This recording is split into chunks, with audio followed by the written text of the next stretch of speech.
70세가 되는 순간 몸은 더 이상 허락을 구하지 않고 조용히 변하기 시작합니다. 누구에게나 똑같이 일어나는 변화들이 있으며 대부분은 너무 늦어서야 이를 알아차립니다. 지금부터 다가올 일들과 바로 지금 무엇을 할 수 있는지 보여드리겠습니다. 저는 32년 동안 8,000명이 넘는 환자를 통해 노화의 흐름을 연구해왔습니다. 지난주 진료실에 앉은 이재훈 씨의 한마디가 제 마음을 무너뜨렸습니다. 의사 선생님, 이런 일이 올 줄 알았더라면 삶을 다르게 살았을 겁니다. 그는 73세였고 불과 3년 전만 해도 등산을 다니며 손주와 뛰놀던 사람이었습니다. 그러나 지금은 옷을 입는 것조차 도움이 필요했습니다. 무엇이 바뀌었을까요?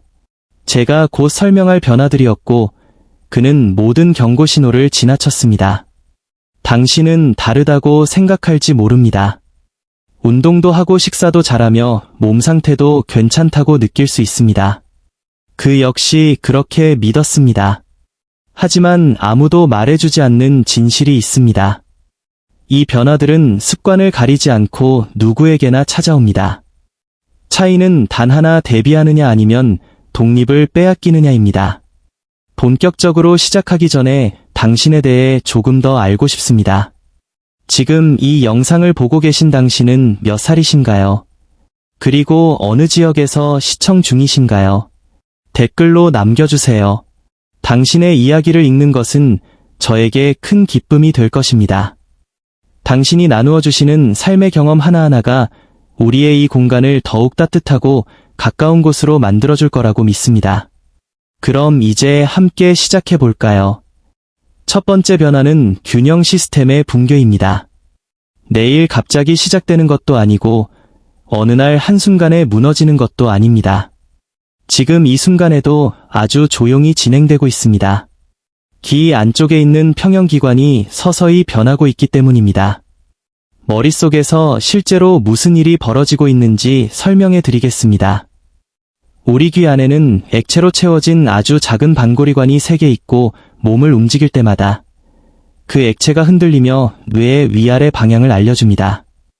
그런데 70을 넘기면 이 통로들이 점점 약해지고 액체는 끈적해지며 감지 센서는 둔해져서 뇌는 서로 어긋난 신호를 받기 시작합니다. 서울에 사는 박순자 씨는 71세였을 때 저에게 전화를 걸어 이렇게 말했습니다. 일어설 때 술 취한 것처럼 어지럽고 다리는 멀쩡한데 방이 기울어지는 느낌이 든다고 했습니다.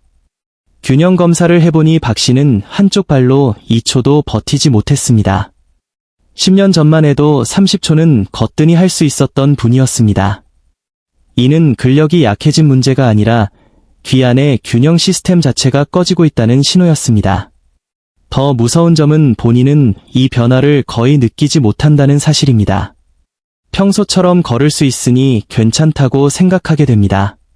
하지만 지금 당장 한번 해보십시오. 일어나서 눈을 감고 서보세요. 몸이 흔들리지 않고 10초를 버틸 수 있습니까? 만약 70을 넘겼는데 이것이 어렵다면 이미 균형 시스템은 손상되기 시작한 상태입니다. 국내 한 대학병원이 2,000명의 고령자를 추적 조사한 연구에서 눈을 감았을 때 균형을 잃은 사람들은 2년 안에 낙상을 겪을 확률이 5배나 높았습니다. 5배입니다. 다행히 할 수 있는 일이 있습니다. 매일 아침 이를 닦을 때 한쪽 발로 서보십시오. 처음에는 10초부터 시작해 서서히 30초까지 늘리면 됩니다. 이 간단한 행동이 뇌에 다시 균형 신호를 맞추도록 훈련시킵니다. 균형 감각도 근육과 같아서 쓰지 않으면 사라집니다. 박순자 씨는 이 습관을 6주 동안 이어갔고 이후 한쪽 발로 25초를 안정적으로 설 수 있게 되었으며 아침마다 느끼던 어지럼증도 사라졌습니다. 두 번째 변화는 반응 속도의 급격한 저하입니다. 30대에는 떨어지는 물건을 보면 바로 손이 나가 붙잡지만 70대가 되면 그것이 떨어지는 과정을 그저 지켜보게 됩니다. 손이 더 이상 제때 움직여주지 않기 때문입니다. 이것은 둔해졌다는 문제가 아니라 신경계 자체가 느려지고 있다는 생물학적 변화입니다. 경기도에 사는 김영우 씨는 72세였고 여전히 운전을 하며 혼자 생활하고 있었습니다. 어느 날 오후 공을 쫓던 아이가 갑자기 도로로 뛰어들었습니다. 김 씨는 아이를 보자마자 머릿속으로 멈춰야 한다고 외쳤지만 발이 브레이크를 밟기까지 꼬박 1초가 걸렸습니다. 1초는 짧게 느껴질 수 있지만 시속 48km로 달리던 차는 그 사이 약 13m를 더 이동합니다. 김 씨는 아이와 약 15cm를 남기고 멈춰섰습니다. 그는 몸이 떨리는 상태로 제 진료실에 와서 분명히 보고 멈추려 했는데 몸이 따라주지 않았다고 말했습니다. 자극을 인지한 순간부터 실제로 움직이기까지의 반응 시간을 검사해보니 김 씨의 평균은 4초였습니다. 30대 무렵이라면 약 0.7초였을 수치입니다. 그의 신경계는 말 그대로 절반 속도로 작동하고 있었습니다. 한 대학 연구진이 다양한 연령대 2,500명을 정밀 측정한 연구에서도 70대가 되면 신경신호 전달 속도가 50대 때보다 30%나 느려진다는 결과가 나왔습니다. 내가 보는 정보를 처리하는데 더 오래 걸리고 근육은 명령에 늦게 반응하며 모든 과정이 한 박자씩 느려집니다. 그래서 고령 운전자는 더 조심함에도 사고가 늘어나는 것입니다. 판단의 문제가 아니라 생물학의 문제입니다. 그러나 대응할 방법은 있습니다. 휴대전화로 반응 훈련 게임을 하거나 벽에 공을 던졌다가 바로 받아내는 연습처럼 손과 눈을 함께 쓰는 활동은 신경계를 계속 날카롭게 유지시킵니다. 김영호 씨는 매일 손과 눈의 협응 훈련을 했고 석 달 뒤 반응 시간은 1초까지 개선되었습니다. 젊을 때만큼 빠르지는 않았지만 안전을 지키기에는 충분한 속도였습니다. 그리고 여기서부터 상황은 더 심각해집니다. 지금까지 말한 균형과 반응 속도의 변화는 시작에 불과합니다. 이것들은 몸을 취약하게 만드는 준비 단계일 뿐이며 다음에 이어질 변화들이야말로 노년의 독립성을 실제로 빼앗는 원인입니다. 바로 그 때문에 사람들이 요양시설을 고민하게 되고 가족 사이에서 더 이상 혼자 살아도 되는지를 두고 힘든 대화가 오가게 됩니다. 세 번째 변화는 지금 이 순간에도 근육 안에서 조용히 일어나고 있지만 대부분은 전혀 느끼지 못합니다.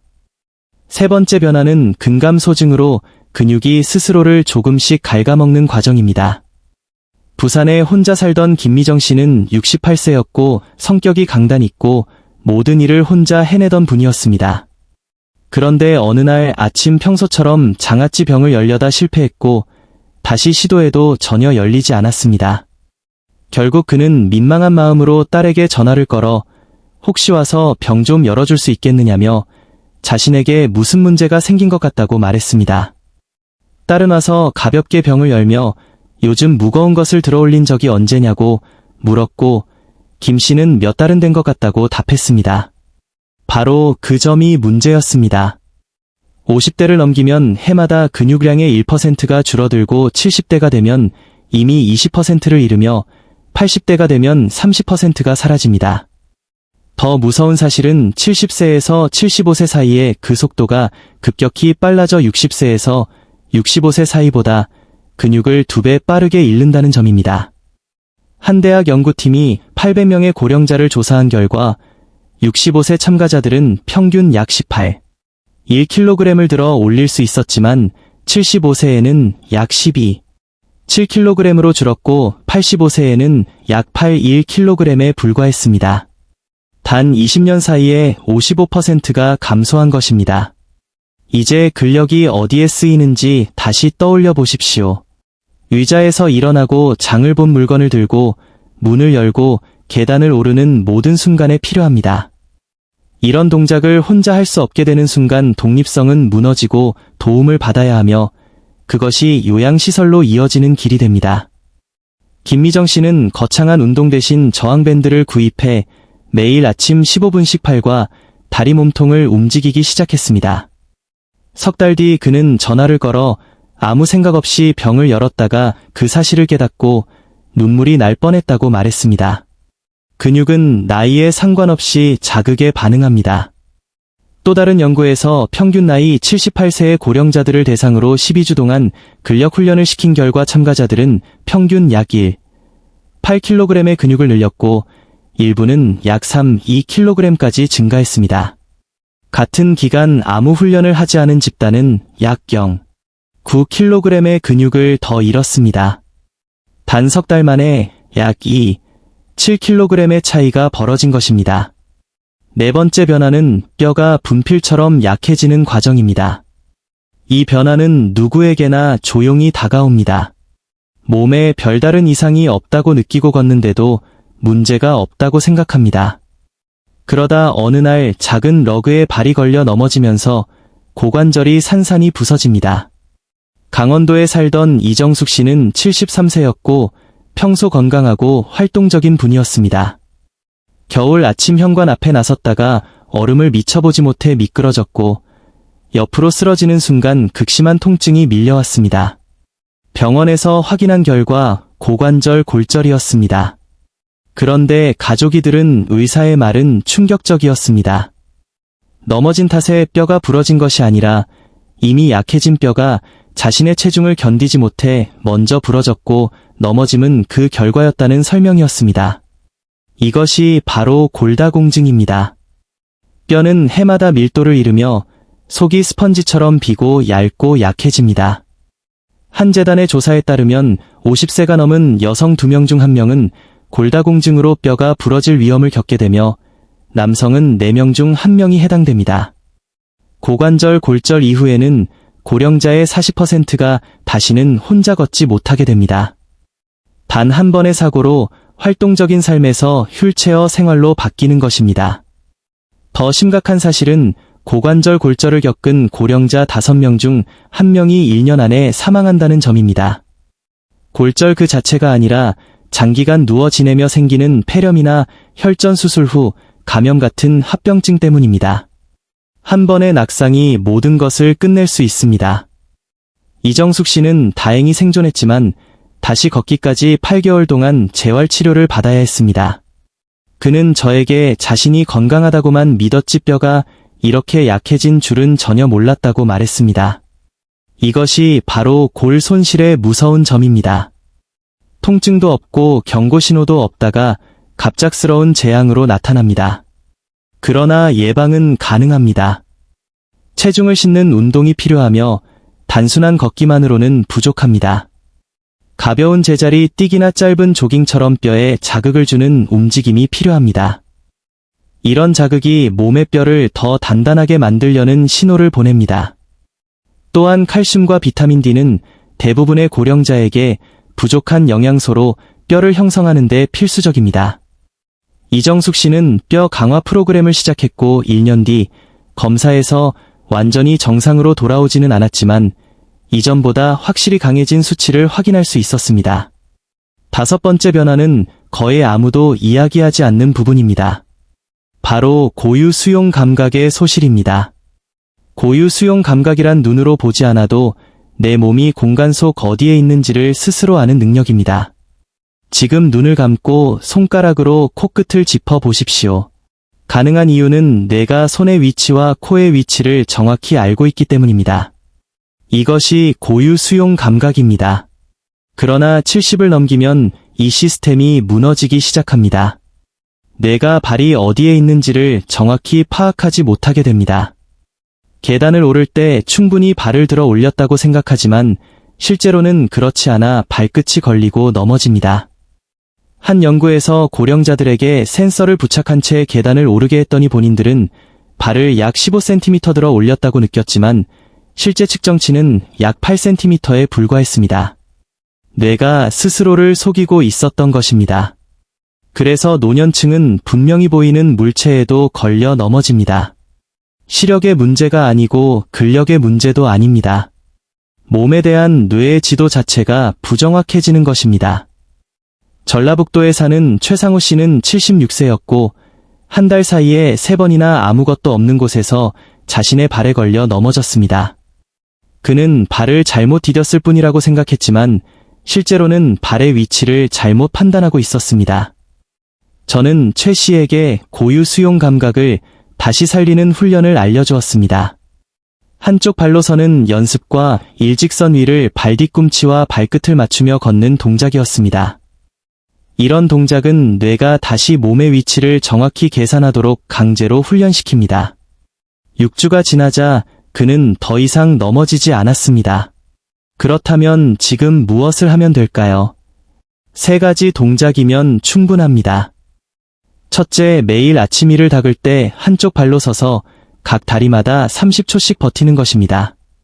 이것은 뇌의 몸의 중심을 다시 인식시키는 훈련입니다. 둘째 방안을 가로질러줄 위를 걷듯이 한 발을 다른 발 앞에 정확히 놓고 앞으로 10걸음 뒤로 10걸음 이동하는 연습입니다. 이 과정에서 뇌는 정밀한 움직임을 다시 배웁니다. 셋째, 눈을 감고 손을 뻗어 문 손잡이나 전등 스위치를 찾아보는 동작입니다. 반복할수록 고유 수용 감각은 날카로워집니다. 이 3가지는 모두 합쳐도 5분이면 충분합니다. 하루 5분이 휠체어로 이어지는 낙상을 막아줍니다. 박순자 씨는 이 동작들을 한 달 동안 매일 실천했고 이후 저에게 몸이 다시 안정된 느낌이 들며 발을 끌지 않고 걷게 되었다고 말했습니다. 뇌는 다시 배울 수 있습니다. 다만 올바른 훈련이 필요할 뿐입니다. 6번째 변화는 반사 속도의 지연입니다. 이 변화는 대부분의 사람들이 과소평가하지만 실제로는 낙상을 결정짓는 매우 치명적인 요소입니다. 25살 무렵에는 몸이 균형을 잃는 순간 뇌가 즉시 근육으로 신호를 보내 손으로 난간을 잡거나 발을 옆으로 내디뎌 스스로를 지탱합니다. 이 과정은 거의 순간적으로 이루어지며 몸은 몇백 밀리초 안에 반응합니다. 그러나 75세가 되면 같은 신호가 전달되는데 2배의 시간이 걸립니다. 몸이 아직 상황을 인식하는 사이 이미 바닥과 충돌해 버리는 것입니다. 한 학술지의 연구에서는 이 차이를 정확히 측정했습니다. 젊은 성인은 균형을 잃었을 때 약 200밀리초 안에 반응하지만 고령자는 약 400밀리초가 필요했습니다. 고작 2초 차이처럼 보이지만 이 짧은 시간은 넘어짐을 막느냐, 그대로 쓰러지느냐를 가르는 결정적인 경계선입니다. 이런 변화가 일어나는 이유는 신경의 노화 때문입니다. 나이가 들수록 신경을 감싸고 있던 보호층이 점점 손상되며 신호 전달 속도가 느려집니다. 정보는 여전히 도착하지만 필요한 순간보다 늦게 도착합니다. 마치 빠른 통신망이 느린 연결로 바뀐 것과 같습니다. 이 노화를 완전히 되돌릴 수는 없지만 대신 보완할 수는 있습니다. 반사 훈련을 통해 뇌가 더 빠르게 상황을 인식하고 대응하도록 훈련할 수 있기 때문입니다. 예를 들어 갑자기 공을 던져주고 즉시 잡게 하는 연습은 뇌가 예상치 못한 자극에 빠르게 반응하도록 돕습니다. 손과 눈을 동시에 쓰는 반응이나 인지 속도를 높이는 훈련용 앱, 심지어 간단한 동작 위주의 게임도 효과가 있습니다. 한 연구에서는 고령자들이 한 달 동안 총 12시간 하루 약 24분 정도 이런 활동을 했을 때 반응 속도가 약 30% 개선된 것으로 나타났습니다. 서울에 사는 최민수 씨는 휴대전화로 간단한 반응 훈련을 시작했고 불과 2주 뒤 부엌에서 떨어지던 컵을 반사적으로 붙잡았습니다. 그는 예전 같았으면 그냥 떨어지는 것을 바라보고만 있었을 거라고 말했습니다. 이런 작은 변화는 일상에서는 사소해 보일 수 있지만 현실에서는 큰 차이를 만들어냅니다. 한 번의 빠른 반응이 넘어짐을 막고 그 한 번이 다시 걷는 삶과 침대에 눕는 삶을 가를 수 있기 때문입니다. 7번째 변화는 어쩌면 가장 중요하지만 가장 자주 간과되는 요소입니다. 바로 두려움 그 자체가 낙상의 위험을 키운다는 사실입니다. 직관과는 반대로 들릴 수 있습니다. 보통은 무서우면 더 조심하게 되고 그래서 덜 넘어질 것이라고 생각합니다. 그러나 실제로는 그렇지 않습니다. 두려움은 몸을 긴장하게 만들고 긴장한 몸은 움직임이 굳어집니다. 굳은 움직임은 불안정한 움직임입니다. 얼어붙은 길을 걷는 모습을 떠올려 보십시오. 마음을 놓고 있으면 미끄러질 때 자연스럽게 균형을 조정하지만 겁에 질리면 몸이 굳어버리고 그 순간 넘어집니다.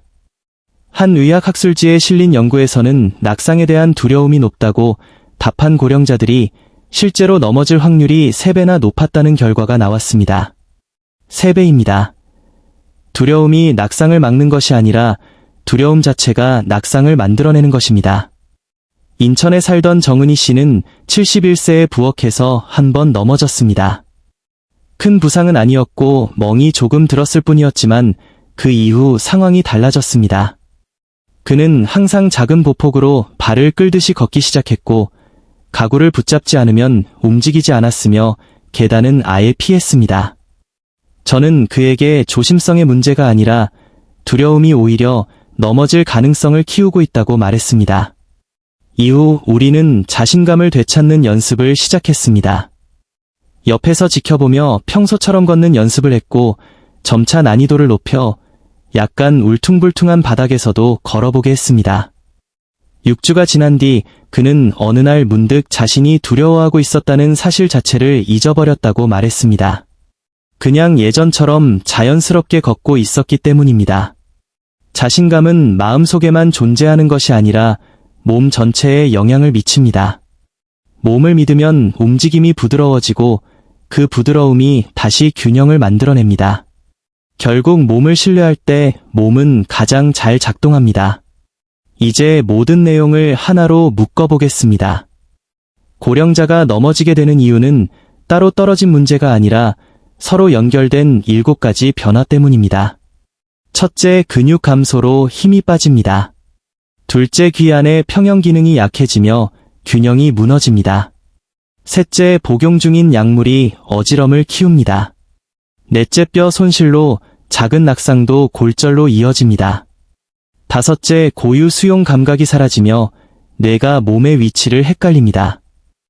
여섯째, 반응 속도가 2배로 느려져 스스로를 붙잡지 못합니다. 일곱째, 두려움이 몸을 굳게 만들어 이미 넘어지고 있는 것처럼 움직이게 합니다. 하지만 중요한 사실이 있습니다. 이 모든 변화에는 대응 방법이 있다는 점입니다.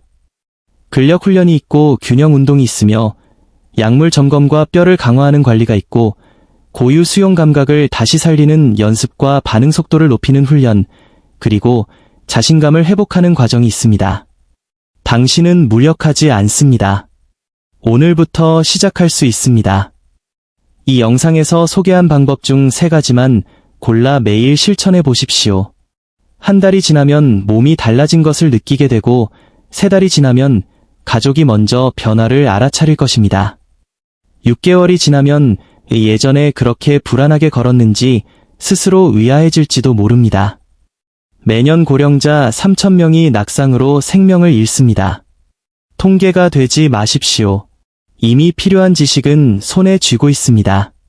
이제 행동으로 옮기기만 하면 됩니다. 우리의 다리는 100년을 버티도록 만들어졌습니다. 그 시간을 끝까지 지탱할 훈련을 해주어야 합니다. 첫 상담 이후 6개월 만에 다시 찾아온 박정훈 씨는 보조 없이 걸어 들어왔고 팔걸이에 손을 대지 않고 의자에서 일어섰습니다.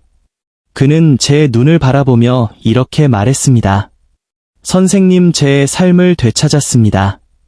이것이 이야기의 핵심입니다. 넘어지지 않는 것이 목표가 아니라 앞으로의 30년을 다시 내 것으로 만드는 일입니다. 지금까지 말씀드린 모든 방법은 효과가 있습니다. 단 하나의 조건이 있습니다. 바로 오늘 지금 시작해야 한다는 점입니다. 몸은 이미 변하고 있습니다. 이제 선택은 당신의 몫입니다. 그 변화와 함께 나아갈 것인지 아니면 뒤처지게 둘 것인지 말입니다. 이 영상이 유익하고 흥미로우셨다면 주저하지 마시고 좋아요를 눌러주시고 채널 100세 인생 이야기를 구독해주세요. 또한 이 영상이 필요할 것 같은 분들에게 공유해주시면 큰 힘이 됩니다. 여러분의 응원 덕분에 100세 인생 이야기는 앞으로도 의미 있는 콘텐츠를 통해 노후의 삶의 실질적인 정보와 가치를 전해드릴 수 있습니다. 함께 해주셔서 진심으로 감사합니다. 다음 영상에서 다시 뵐 수 있기를 기대하겠습니다.